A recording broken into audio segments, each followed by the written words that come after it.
Drinking alcohol is fairly common at USC, but some students are taking it to an extreme, consuming so much alcohol they lose memory of an entire night on purpose. They call this a blackout.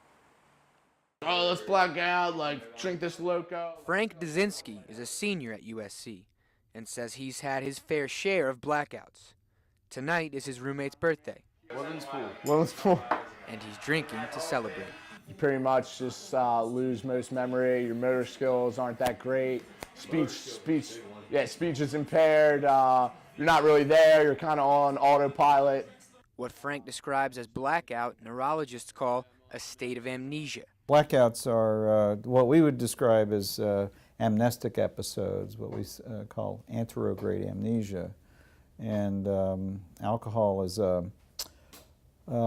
basically it behaves almost as if it was a hypnotic substance. And though it happens now on occasion, Frank remembers a time when it was the norm. It was a trend almost. It was what everyone was doing. You know, you woke up the next morning, oh, dude, you know, I don't remember what happened last night. I was so blacked out. Like, that was unacceptable. You know, it was almost condoned. But Frank is certainly not alone. I feel like a lot of people do that. Why? Because they like to be able to be like, ooh, I'm crazy, I'm going out and I'm blacking out. Frank says a reason for some to black out is less accountability for their actions. Don't be mad at him, he was blackout. Like, I did this stupid thing, I was blackout. While Frank and other college students reach this blackout state on a regular basis, experts say this could be having an effect on his body.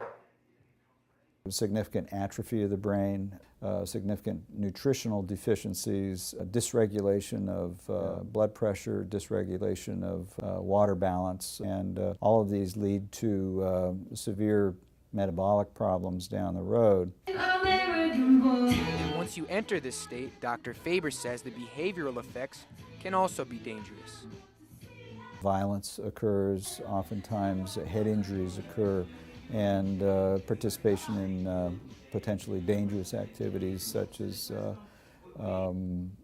climbing or even driving can occur. Don't throw it back up in that. Frank recalls a time where he spent the night in an unfamiliar place. But I woke up in my bed, so I didn't know that I slept outside. I had remembered being underneath the bridge and these guys yelling at me. And with Columbia's St. Pat's celebration on the horizon, To a great St. Patty's Day coming up. Frank says 5 Points could be in a blackout frenzy. Like St. Pat's coming up will probably be a surefire blackout for most. Now, Frank later told me he did lose memory at some point that night. His total shot count climbed to around 20.